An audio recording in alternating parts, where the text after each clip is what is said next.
चुनाव के समय बड़े बड़े वादे करने वाले वार्ड कमिश्नर तिनसुकिया जिले के प्रत्येक वार्डों की जो स्थिति अभी बनी हुई है, और एक तरफ जो है बरसात का सीज़न है तो वहीं दूसरी तरफ तिनसुकिया के सारों वार्डों की जो स्थिति हो बद से बदतर है।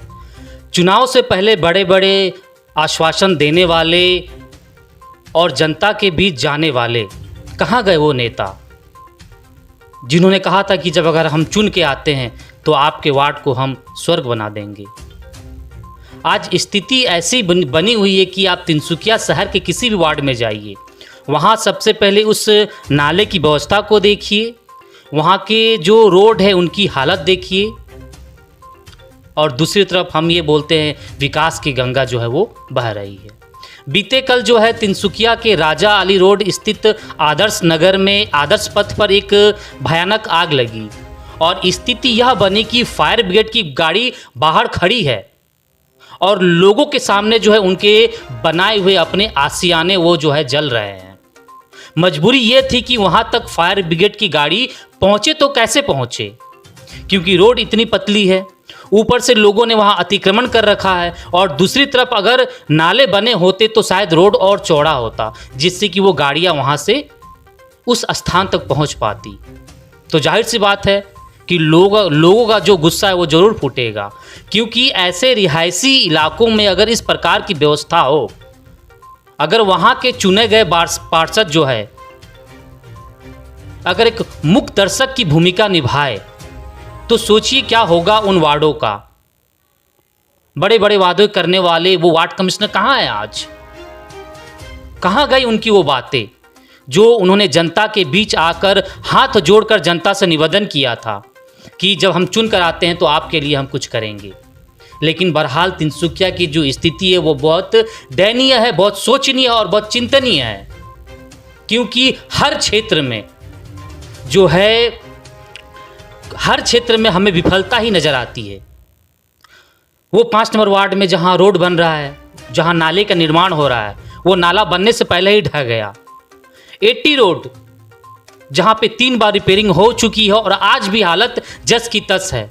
जाए देखे अधिकारी, जाए देखे इंजीनियर कि किस प्रकार की क्वालिटी का जो है वो रोड बन रहा है, उसमें क्या गुणवत्ता है और कैसे आप उसे पास कर रहे हैं। इस तरह से जनता के पैसों की बर्बादी बहुत दुखद बात है। ये हम बार बार इस बात को उठा रहे हैं, आखिर ऐसे ठेकेदारों का लाइसेंस कैंसिल क्यों नहीं होता है? जहां काम में इतनी ढिलाई बढ़ती जा रही है, जहां मिट्टी डलने से नाले ढह जा रहे हैं, क्या फायदा ऐसे नालों का? और क्या ऐसे नालों से हम विकास का डंका बजाएंगे?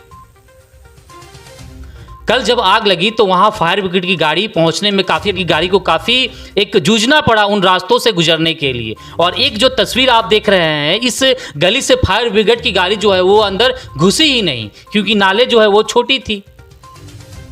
तो सोचिए, और इलाका जो है रिहायशी इलाका है, 3 नंबर वार्ड, और नालों की स्थिति ऐसी है, आप जो है स्क्रीन अपने मोबाइल की स्क्रीन पर ये देख सकते हैं, नालों की स्थिति बद से बदतर है।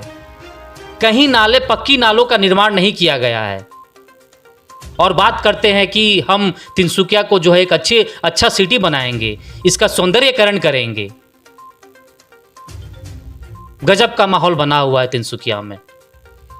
क्रोध आता है, गुस्सा आता है, क्योंकि सरकार पैसे भेज रही है। 200 करोड़ सरकार ने जो अभी पैसा फंड भेजा है, आखिर किसके लिए? वो तिनसुकिया के उन्नति के लिए, तिनसुकिया के सौंदर्यीकरण के लिए। लेकिन कर क्या रहा है, हो क्या रहा है? यहाँ सिर्फ पैसों की बर्बादी और बर्बादी, और कुछ नहीं। वो वार्ड कमिश्नर जो चुनाव से पहले बड़े बड़े वादे करते थे, कहाँ है वो आज? जाए देखे अपने वार्ड की हालत, अपने वार्ड में जाके उन नालों को देखे। और जनता ने आपको नाले साफ करने के लिए चुना है। ये आपका दायित्व तो बनता है कि सड़क की सुंदरता, नालों की सुंदरता को हम बनाए रखें, और सबसे पहली नंबर बात, अपने पद की गरिमा को हम बचाए रखें। हम जिस पद पर आसीन है, हमें जिस पद पर जिस काम के लिए बैठाया गया है, ये हमारी जिम्मेदारी बनती है कि उस काम को हम ईमानदारी पूर्वक करें। खैर, मसला जब तिनसुकिया शहर के, तिनसुकिया के लोगों का आए तो जाहिर सी बात है नाराज़गी थोड़ी सी नज़र आती है। और यही नाराज़गी जो है कल देखने को मिली। जब रात में हम वहाँ पहुँचे तो उस इलाके की हालत काफ़ी दयनीय है। और लगभग 2 साल पहले मैं वहाँ पहले भी एक न्यूज़ करके आ चुका था, लेकिन स्थिति अभी बदली हुई नहीं है। तो मैं ये सरकार से, मैं आला अधिकारियों से, मैं प्रशासन से ये अनुरोध करना चाहूँगा कि ऐसे नालों का आप निर्माण कीजिए और जहाँ फायर ब्रिगेड की गाड़ियाँ नहीं पहुँचती, कुछ ऐसा कीजिए ताकि फायर ब्रिगेड की गाड़ियाँ जो है वो वहाँ पहुँचे। नहीं तो लोगों की आँखों के सामने उनके आशियाने को उजड़ता हुआ कैसे वो देखे कि जिस सपनों को देखकर उन्होंने ये घर बनवाया था, वो घर जो है उनकी आंखों के सामने जल रहा है। तो इसलिए हमें अब बड़ी ही गंभीरता से इन सब विषयों पर चर्चा करनी चाहिए और कैसे जो है लोगों को हम सुविधा दे सके, इस पे हमें थोड़ी चिंता भी करनी चाहिए। तो खबरों के लिए देखते रहिए आवाज़ इंडिया की। धन्यवाद।